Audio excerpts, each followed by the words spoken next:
મહેસાણા જિલ્લા કોંગ્રેસ સમિતિ દ્વારા રેલી. મહેસાણા જિલ્લા કોંગ્રેસ સમિતિ દ્વારા ડોક્ટર ભીમરાવ આંબેડકરના અપમાનના વિરોધમાં રેલી.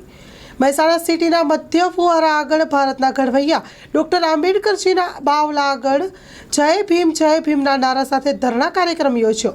અમિત શાહના પૂતળાનું દહન કરાયું. સ્ટોરી રિપોર્ટ બાય મયુર પંડ્યા. પ્રમુખ સાહેબ, કેમ આવવાની જરૂર પડી કલેક્ટર સાહેબ જોડે?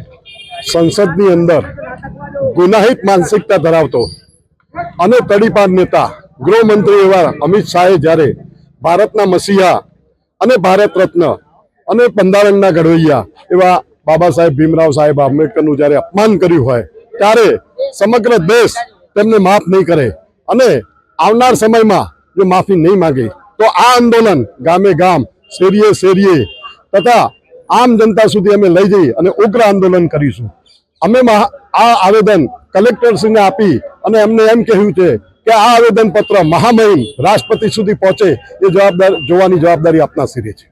આગળની વ્યૂહરચના શું રહેશે આપણી? આગળની વ્યૂહરચના એવી રહેશે કે જો આવા ભારતીય જનતા પાર્ટીના મનોવાદી માનસિકતા ધરાવતા નેતાઓ આમ જનતાની અને સમગ્ર દેશની માફી નહીં માંગે તો આ આંદોલન ઉગ્ર બનશે. ગામે ગામ, મહોલ્લે મહોલ્લે, શેરીએ શેરીએ સુધી આંદોલન કરવામાં આવશે.